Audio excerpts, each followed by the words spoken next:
மட்டக்களப்பு மாவட்டம் பட்டிருப்பு கல்வி வலயத்தின் ஏற்பாட்டில் சர்வதேச நடன தின விழா நேற்றைய தினம் கழுதாவளி கலாசார மண்டபத்தில் வெகு விமர்சையாக நடைபெற்றது.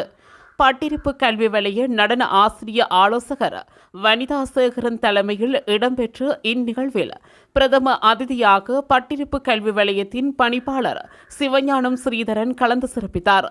மேலும் பிரதிகல்வி பணிப்பாளர்கள், உதவி கல்வி பணிப்பாளர்கள், ஆசிரிய ஆலோசகர்கள், ஆசிரியர்கள், மாணவர்கள் பலரும் கலந்து சிறப்பித்தனர்.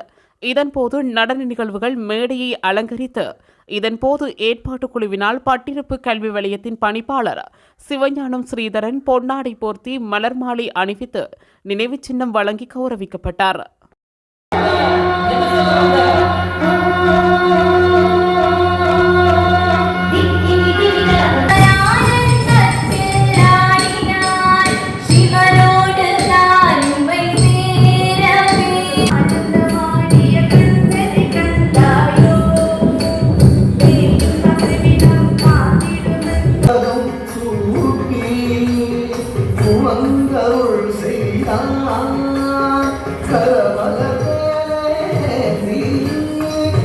இதுபோன்ற செய்திகளை உடனுக்குடன் அறிந்து கொள்ள தமிழ் பிளஸ் யூடியூப் சேனலை மறக்காம சப்ஸ்கிரைப் பண்ணுங்க, கமெண்ட் பண்ணுங்க, ஷேர் பண்ணுங்க.